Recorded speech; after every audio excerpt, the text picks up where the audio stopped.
Hi everyone, my name is Jen and welcome to the Book Refuge.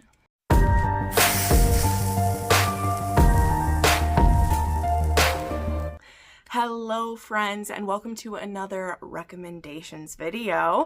Today we have a highly requested video, which I don't have a specific person who's recommended this in my video recommendation form, but I was holding off to make this until July because in case you didn't know, July is Disability Pride Month, and I do have some people in my life who have different types of disabilities, different types of struggles that they have, both diagnosed and undiagnosed types of things.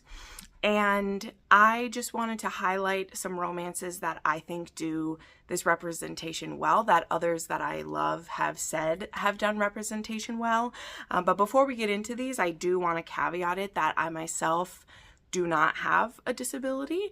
And so my appreciation of these books can really only be from, a romance lover's level. Though there are some of these that have spoke to me in different ways, and we'll get to that when we get to them. I just want to be clear that if any of these books, if you have any of the disabilities in these books and you felt that it's not done well, please feel free to share that down below. We welcome the opinions of those that, it actually affects your life. But for the most part, these are ones that I've seen my friends also recommend and ones that they have felt that it's been good. But no one is a monolith. Nobody's disability is the same from person to person. So please don't take my recommendation of it as saying that I co-sign everything in the book. I'm just doing my best. So I'm not making any excuses for that. If there's one of these you want to call it out, by all means.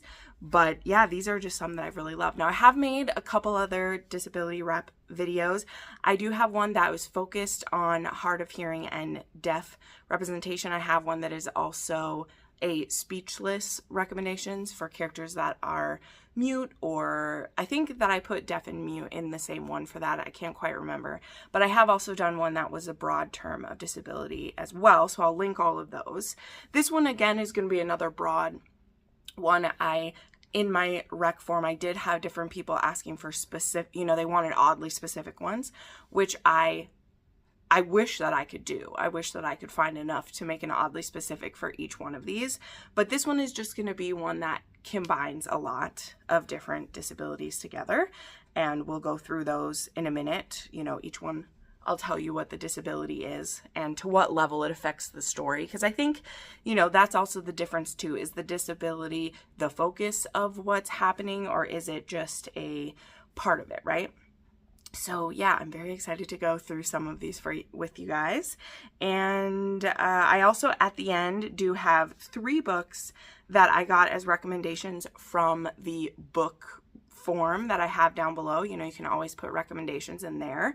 And when I was making this video, what did I do? I went and I controlled F and I typed in disability, and I had about 12 different books come up that people were recommending, 3 of which I immediately added to my TBR. I actually went and downloaded the books already. And one of them, I'm already 40% into it, so I'll talk about that at the end because it just sounded so good. So please, if you have some recommendations, you are more than welcome to share them down below so that other viewers can see them. But if you also want to recommend them specifically to me, feel free to use that book recommendation form down there. I do reference it when trying to put together videos or when I'm craving a very specific recommendation. That's why it's best if you're specific with which tropes are in it or why you think I'll like it. I have people do that after I make my oddly specific ones usually, and it definitely helps out. So let's go ahead and get into these. So starting off, I actually forgot to write this one down, so I'm going to talk about it first so that I don't forget it later on. But there was a book I liked a few months back. I liked it quite a bit. That was called The Escort, I think. Wow, it just totally went out of my head, so I'm so sorry. I'll put the cover up here. But this one, The Escort's Tale. There we go. I was like, I know the escort is in the title. And this book is about an escort. It's in his POV, and he actually becomes an escort to this married couple who the hero in I think it was like 18 months or maybe a couple years back, he had a spinal injury that caused him to become paraplegic. So he can't feel from about the waist down. His, shall we say, his man parts can still be stimulated, but he cannot feel them. And so that has led to kind of this disconnect between him and his wife. And they had a very active sex life. They were these vivacious billionaires who would like go all over the world. They would go swimming and skydiving, and that's actually how he got hurt. I believe it was mountain climbing that he was doing, or hiking, I can't remember, but he got hurt doing something like that. And him and his wife are still very much in love, but because they connected so much on the physical level, and that has become something that is quite like awkward for him, and he's not, you know, he wants his wife to still be pleasured. That's very important to him. And he feels that as her husband, if he can facilitate that pleasure, you know, through hiring an escort for this, then there can still be that, like, he's responsible for her pleasure. You see what I mean there? And I found it very interesting because what our hero, who's the escort, is able to, you know, take from this is that, which our escort hero, he is bisexual, so he's attracted to both of them. And he sees how badly our hero in the wheelchair wants to be a part of it. And he actually, you know, he kind of sets up this role play for the two of them where they're able to kind of like be in these different scenarios where it helps our hero in the wheelchair to feel more like a part of everything. And I don't know, it's very, like, this is a shorter book. It's only about 200 pages. I actually read this for Patreon for a month that we did Menage relationships, because this does become an MMF. And our hero in the wheelchair becomes, he really falls for this escort at the same time his wife is, because this man has brought sexual pleasure back into their relationship and helped them reconnect on a way that they had lost before. So I found it to be very beautiful. There are some really tender, like vulnerable moments. Wow, I already want to cry about something. That just hit me in the chest. There's this really powerful moment where our hero has like become, our hero in the wheelchair has become aroused, and he, you know, wants to be a part of it, but because he can't feel them touching him, he feels like he's an object. And not that they are making him an object, but he feels to himself like he's an object.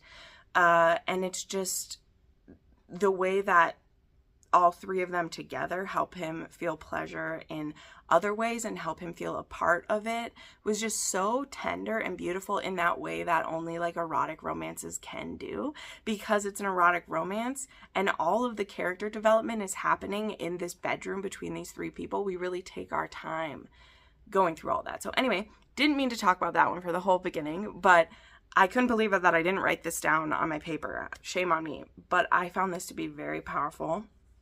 And these three all end up together. Like, it's an HEA. It becomes a menage. They both, I think it helped too that this couple, even before, you know, they were very sexually active between the two of them, and they were always kind of into experimenting and stuff too. And so they're very open sexually. Like, she's actually from, I believe her father is Greek, and you learn throughout it that her father may have even had a little bit to do with this escort be connected with them. So there's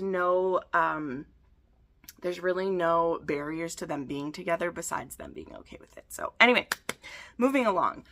So the next book we have is another one with a heroine in a wheelchair this time, and this is the one that really kind of kicked my butt in gear to finally get the video ready. I was planning to do one for July, and then I just read this book and I want everyone to read it.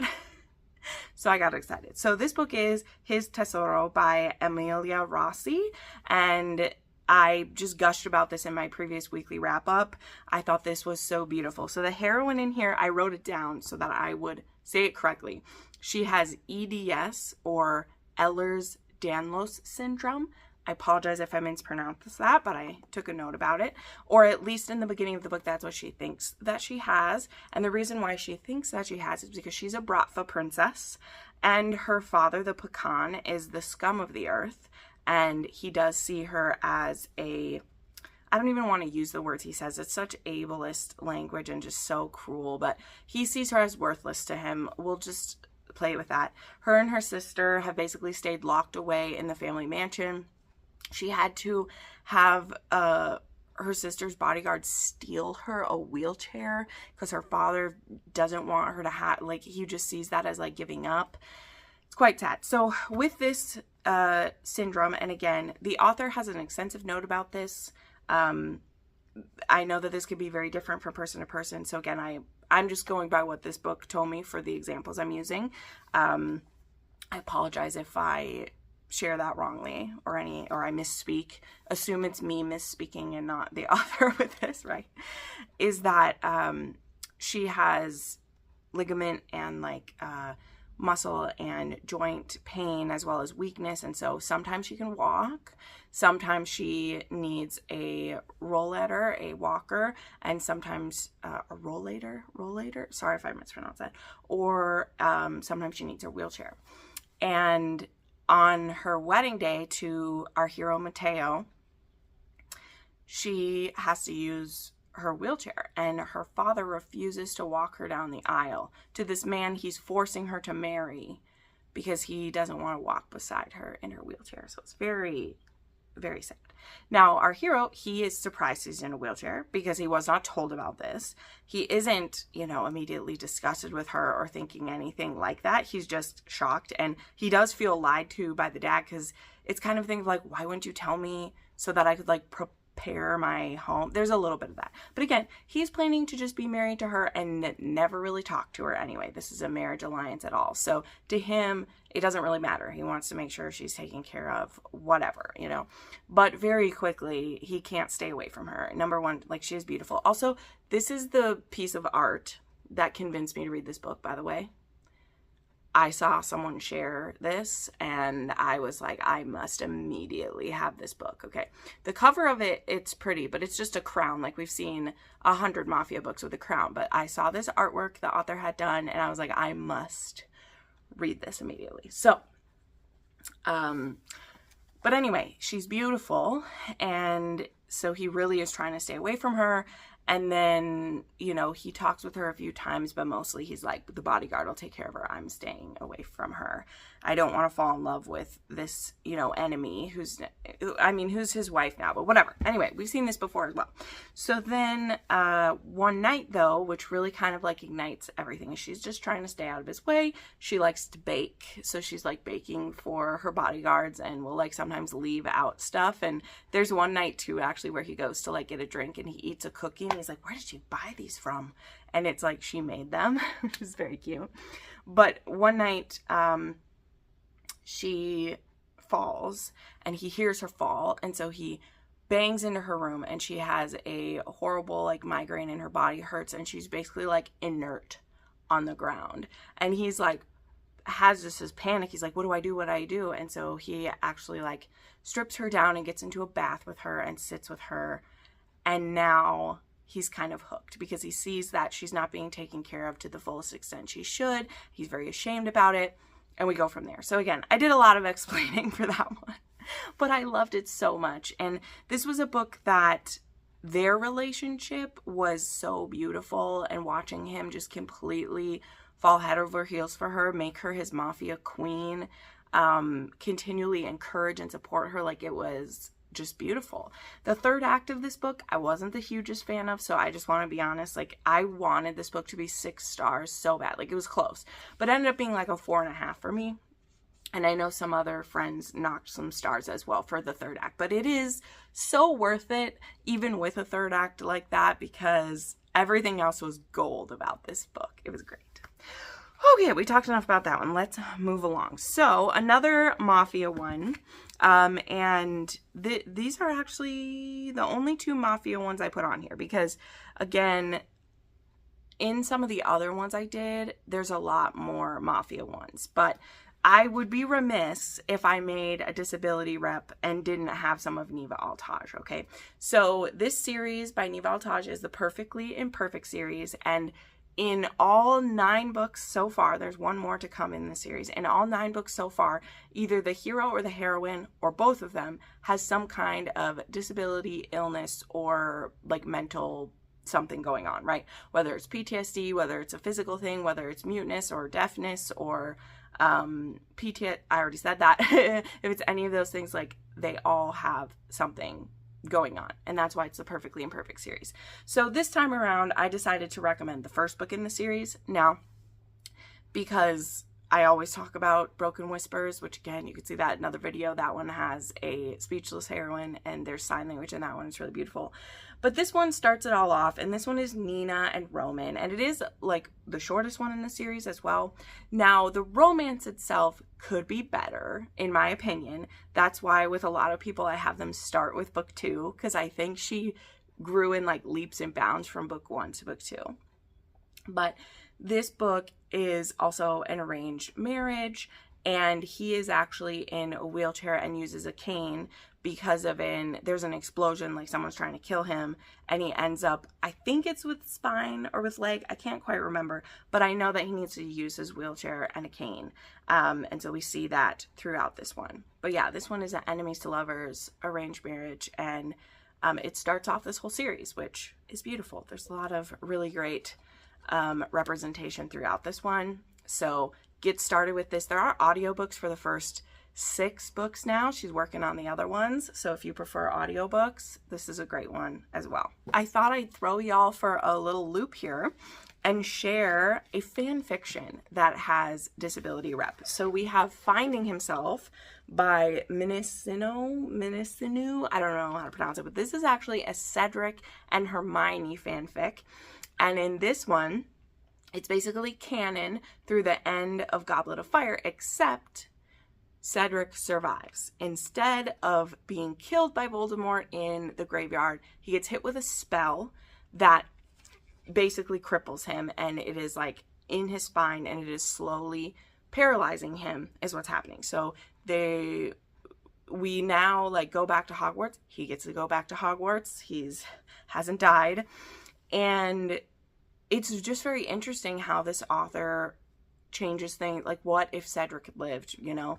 How would he have been a mentor to Harry? Like, there's some really, really cool things in here. This book was bound for me by Mel from Mel Binds Fix. Of course, the art on the front is from Elviren. Elivrain. I never know how to say their name. But this one, I'll have a link. This one is on... I don't think it's on Archive of Our Own. It's on fanfiction.net, but I'll put a link to it. But yeah, so this one goes through year 5, and it goes through year 5. Yeah. And it is Hermione's year 5 and his year 7. So if he hadn't died, how would it be? And so, yeah, it's a slow burn between him and Hermione. This is also then technically like a new adult situation because they're teenagers in this one. But I thought it was really beautiful, and there's just some cool different things that are done for his injury. I mean, they are trying to heal him because it is a magical injury, but the way that it's dealt with, I mean, he needs to be in a wheelchair, but there's also magic to help. So I find that very interesting. Like, sometimes they can use magic and he's able to like walk, but there's like a cost if he does that. There's also, you know, different exercises and therapy of like using water. They take a lot of baths in the prefix bath. So there's just a lot of things done in this one. And I thought it was, I don't know, I just thought it was really well done from what I took from it.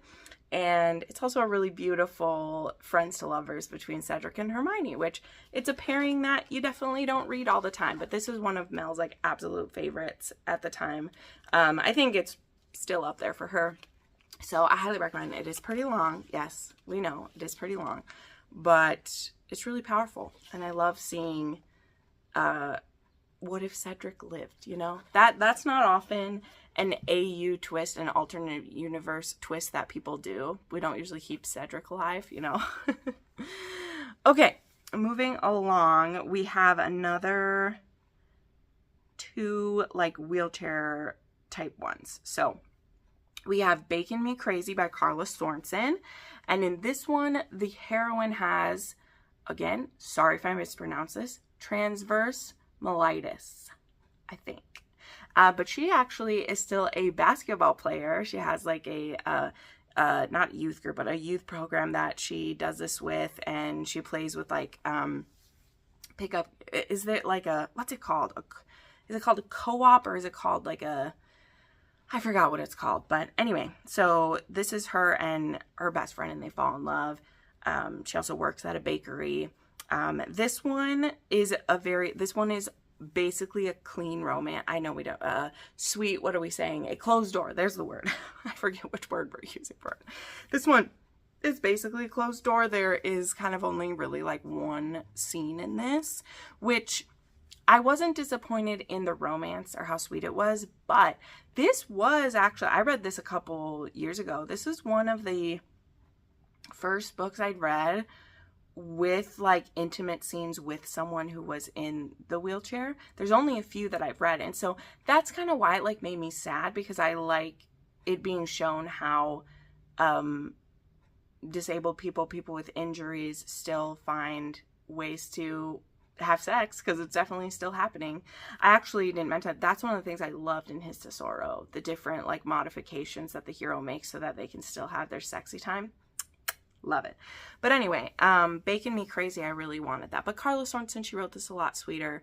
So if you like one of the ones that's not as spicy, this could be the one for you. And it's so nice. Like it's just nice. There's a bit of a love triangle happening in this one, but you know, it's a friends to lovers, and it was very cute.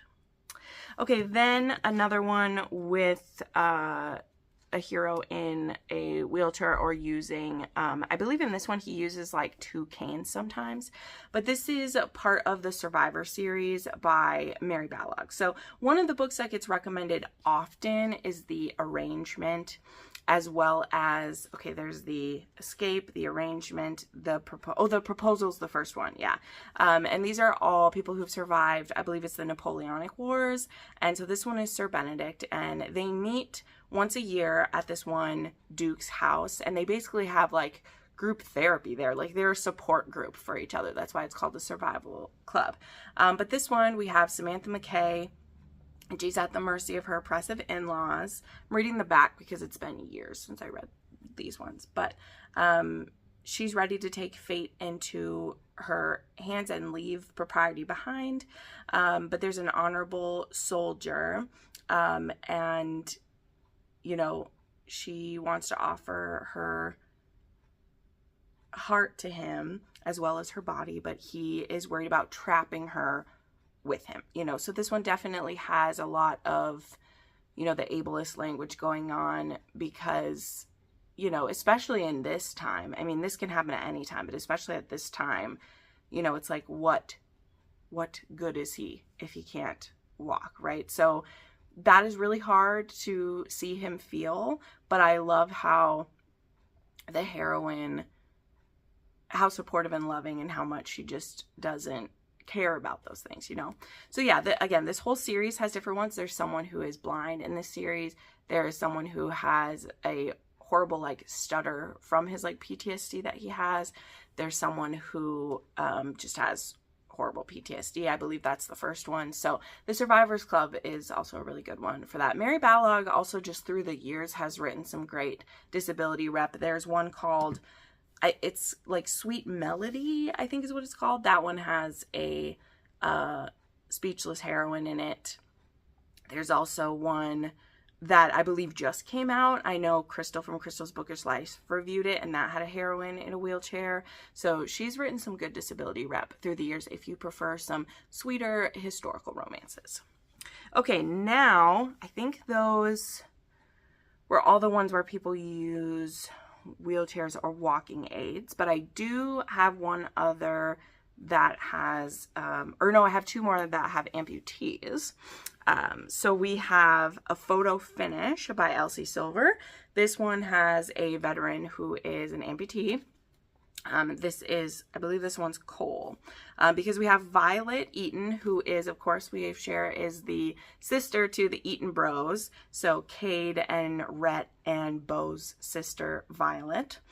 And this is the series that actually came before the Chestnut Springs. This is Gold Rush Ranch. These ones are actually getting their new covers with Bloom right now. They're actually pretty cute. They're pretty cute. I always love a couple covers. I'm going to keep those forever. But I'm not hating the new designs either.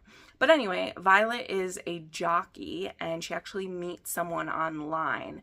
And this one has some voyeuristic things going on with it. And so Cole and her become close through this online communication. But then when it's time for them to meet, like, he doesn't want to do that. He doesn't want anyone to see him. He's very, you know, all up in his PTSD, as well as the, you know, changes that have happened to his body. Now, when he shows up at Chestnut Springs, though, or at Ruby Creek, sorry, he recognizes her because he's seen pictures of her, but she's never seen him. So it's one of those where, like, he knows who she is, but she doesn't know who he is. And they had actually cut off contact with each other because he wouldn't meet her, because he wouldn't let her see him. And so now there she is in real life, and what is he gonna do with her? So yeah, in this one, he is an amputee from being a veteran. And then another one with an amputee for a different reason is, of course, we have to share Out on a Limb by Hannah Bonham Young. And this one actually has like 2 different disabilities in it. The one for our hero is that he actually had a type of cancer in his leg, I believe is what it was. Yes. And he had to have that amputated. And then our heroine actually has a small hand. I cannot remember what that term is called, but it is a own voices tale because our heroine also does. And this is a, you know, if you don't know, this one was really big last year. Everyone was going gaga over this one because, I mean, it was just it's such a beautiful story. But this is a surprise pregnancy. They actually meet at a Halloween party, and it is such a cute meet cute because they're like both being pirates. He is because he has a wooden leg, right? And she is like wearing a hook like on her tiny hand. So I just loved how they were using their like disabilities for their costumes. It's kind of this like, you know, one day a year for them where it's like just normal and there's no one staring at you for other reasons than your costume. And they just get on right away with each other and they have this one night stand, but they don't think it's going to be more than that, either of them. And she discovers she's pregnant. And it actually takes her a little while to get in touch with him. She also isn't sure if she wants to keep the baby, but it's for the reasons of, well, I mean, whatever, you know, the normal reasons of not being sure about becoming a mother by surprise. But also she is worried of like, will she be a good mom? Like, will she, you know, they always say you need more hands. Like, that's a really powerful author's note from her too, is about how people say you need more hands when you have a child, and she feels like she has one less, you know, which is very like, but so it's a one night stand, and then they become friends to lovers. And when she is able to finally get in contact with him, again, it does take her a little bit to be able to talk with him. And also he thought that he was sterile because of his cancer. So there's just this, it's a really beautiful book all around. Sorry, I'm feeling emotional today because he's so happy for this surprise pregnancy because he's like, you don't understand. It's not that I doubt you. It's that I didn't know that I could get anyone pregnant. And she's very sure it's him, you know, because she hadn't had unprotected sex with anyone else. And he's just so happy. So they end up moving in together because he wants to be there for everything and also to help her. You know, you would want to help the mother of your child whether she had a disability or not. And I don't know, I just found it to be very sweet. The romance part of it is a little frustrating at times because they're both more timid types of people when it comes to that. You know, and once you are involved with each other because of a surprise baby, you think everything on the terms of like, do you like me because I'm the mother of your child, or like whatever. But it was so sweet. It gets past that all, you know, it gets past all that. I promise. It's so good. So highly recommend that one. It was just as emotional as I thought it would be for sure. Okay, then we have a couple with the blind representation. So we have a historical here. We have Selina by Minerva Spencer. This one is book 3 in the Bellamy Sisters, and I love this series so much. These books all take place kind of at the same time, so you really can start with any sister that you want. Though before her next book comes out, she actually has a Christmas book coming out. It's not just a novella, it's a full-on book where she's going to be setting up the end of the series. So these first 4 books in the series are about the 4 oldest sisters, and then they have a younger sister and a younger brother, and they're going to be the like last 2 books. Anyway, but Selina is the very beautiful sister, and the one that they were, well, the mother was hoping would get them a good match because the family is kind of destitute because of bad spending habits and all of that. And Selina ends up running away after she discovers that one of her sisters has gotten married. She ends up kind of like running away, and she gets herself in a bit of a pickle with 2 men coming after her. One to try to blackmail her into her getting him money, and the other one trying to rescue her, but would also ruin her if he rescued her. So anyway, lots to explain. It makes sense when you start it. But basically what happens is she runs away, and she ends up at this inn, and there is this man there who's looking for a housekeeper for his master, who has been chasing them away. He's a recluse. He's a grump. I think he is an earl. Is he an earl or a viscount? What is he? Boop, boop. Oh, it doesn't say. Doesn't say what it is. But anyway, oh, Marcus. It's Marcus. So anyway, she's like, you know what? I know how to take care of a house, which is very cocky of her, but whatever. And so she ends up taking the job. And when she arrives there, she discovers that the master is blind and he can't see her. And so it's this kind of like level playing field in a way, because this man can't be wowed by her beauty. He can't be swept up by her looks. He starts to fall for her by A, her bossing him around and not letting him get away. B, she starts rearranging his home so it's easier for him to get around because he's just left his home how it was. And, you know, your home isn't set up for a blind person when you become blind, right? And so she starts making it easier so he can leave his room, so he can get out. And then 3, like, they start to fall, and he falls without ever seeing what she looks like. And so it's really beautiful, like, for her, because she's only ever been loved for her looks. That's what her parents wanted to use her for. That's what gentlemen have wanted to use her for. And they've never, you know, asked her what she likes or what she's thinking or all these things. So to her, her beauty, it hasn't been a curse. It has been an impediment to her happiness a lot of times. And so here's this Marquis who, he is very damaged. And I don't just mean physically. He was in a carriage accident where he lost his sight, and he lost his wife and unborn child as well. So it's one of those like damaged widowers as well. And it is an age gap romance, and they, you know, get a chance at love with it. So there is some blind right there. Then I actually have a monster romance, and I found this one to be so unique because in a lot of like monster and like alien romance, we don't always have disability rep or things like that. And in the A Soul to Guide by Opal Rain, this is book 4 in her Dustwalker Bride series. Now, you really shouldn't read her Dustwalkers out of order just because of there is overarching stuff that's happening. It is a new couple in every book, yes, but you really should read these ones in order because otherwise you'll be quite confused, especially with this one, because with this 4th book, we actually start introducing other realms and stuff in, and it would be very confusing if you start with this one. But this one has a blind heroine who, as I mentioned, Other Dimensions, she finds herself in the Dustwalker land, which, for the life of me, I can't tell you what the land is called. It's been a hot minute since I've read it. But she's blind. And if you've read the previous 3 books, which you should start at the beginning, you'll know how dangerous this world is that she's just dropped in. And it is dangerous when you can see, when you have all your limbs and your hearing and your eyes, and to just be dropped into this realm. Like, I had no idea how the author was going to have our heroine survive her way through this in a foreign land with these terrifying creatures all around, and she can't see. I didn't know how it was going to work, but I mean, this is a magical series, so she does have some magic on her side, and she is also the fated mate of a Dustwalker, so that's going to help her out eventually. But I really like this series. The most recent one just came out, and I can't wait to read that one. But I found this whole series to be very powerful, and I really was impressed with how Opal Rain wrote the representation of this character. Because, wow, it was wild. It was wild.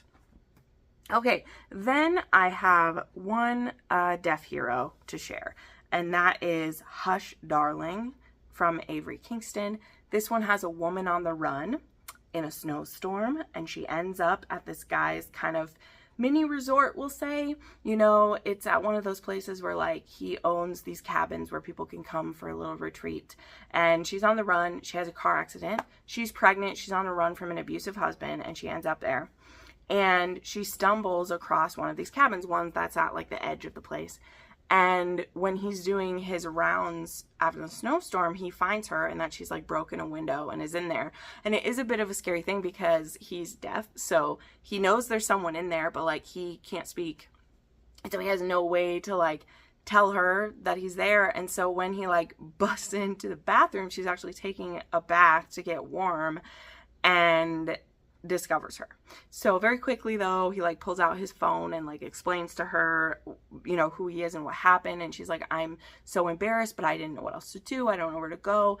And he very quickly can tell that this woman is in distress. And so he's like, don't worry about it. You can stay here. No one knows you're here.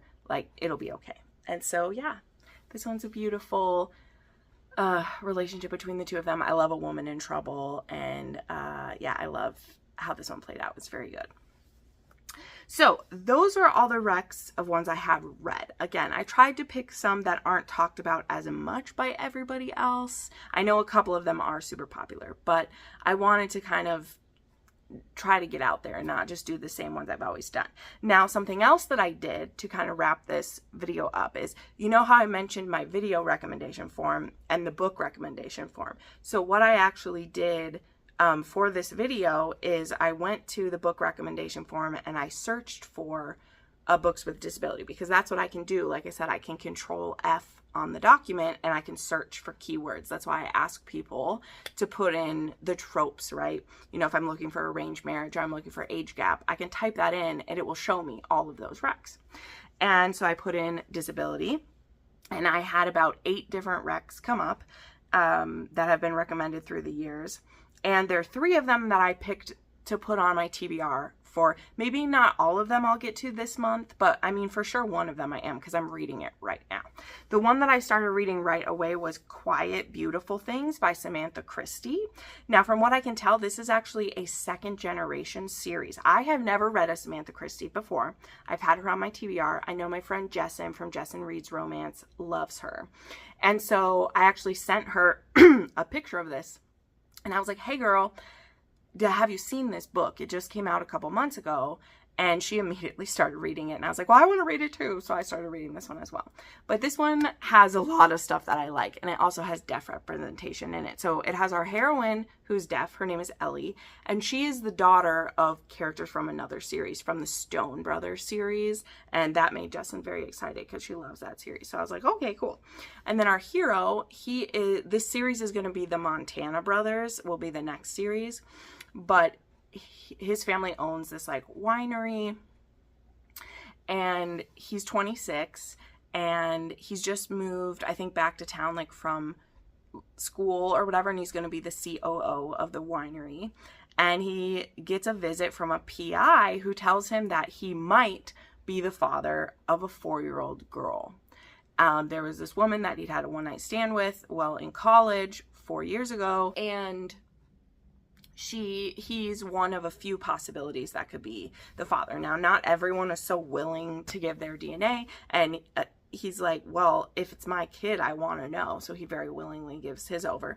And just a couple days later, she is. Now, this little girl's mother is currently in rehab for a 90-day facility.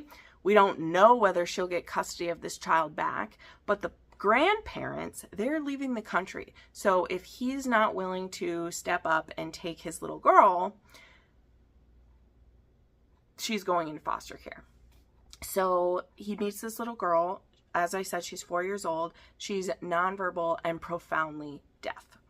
And she doesn't even know her own name or how to communicate at all. It's so heartbreaking. It's so heartbreaking. And I feel for him so much, this 26-year-old guy, and he wants to do everything he can. His family's so excited, but also like, we're going to do whatever we can. He's like, okay, I'm going to need to start learning sign language, all these things. He's ready to go. And then we introduce Ellie, who, again, she is deaf, and she has a PhD in helping with deaf education, and she's here to be an advocate for the little girl, and starts giving him tools to help him communicate, like using pictures and starting to learn the words, and getting her into a kindergarten or a pre-K that has like immersive sign language and everything. And immediately we just watch this little girl start to blossom and grow. So I'm not finished with this one. As I said, I literally started it last night after prepping for this video. I wanted to read it, so I started it right away. But it is going to be a romance between those two, and it's very powerful. So the other two that I grabbed off of this recommendation list was Orion by Ray Wilding. And this one is a double amputee veteran who's living in Alaska. And this woman on the run ends up like wrecked not far from him, I guess. And so it's another one of those of like a survival romance where he brings her in, she has amnesia. It sounds a little bit like Into the Storm by Melanie Moreland. But I mean, I saw this cover and I was like, okay. So I downloaded that one. I want to try it. And then there is Thrown Off the Ice by Taylor Fitzpatrick. And this one is an hockey romance.